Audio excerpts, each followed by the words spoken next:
For centuries, animal manure has been used as an organic fertilizer and to help increase nutrients in the soil. But what you may not know is that it also has a major impact on all the tiny organisms living in the ground. We stopped by to visit Shipeng Dang, a soil biochemist, to find out more about what's living beneath us. Microorganisms living in the soil are diverse and numerous.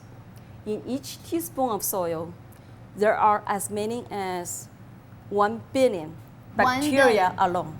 So over here we have a teaspoon of this. So you're saying there are 1 million organisms in that one little teaspoon? Yes. It ranges from 100 million to 1 billion.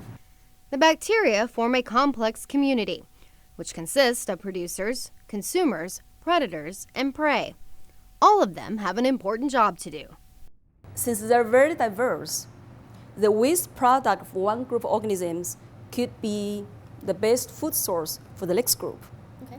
Therefore, they can process the waste for us. They're changing form from organic to inorganic, from insoluble to soluble, and the elements released actually are very, very good food source for plant growth.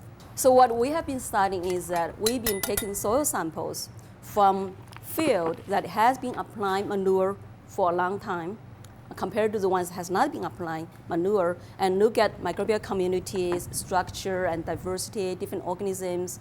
We also sometimes even fingerprint DNA of soil organisms and look for differences.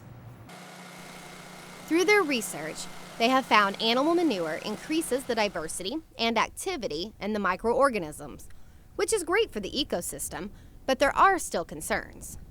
Phosphorus, for example, is a very, very, very good nutrient for plant growth. Actually, it's also very essential for our function as well. However, if you have a lot of animal manure added to the soil, and then excess phosphorus could be leaching and transport to adjacent water bodies and cause eutrophication.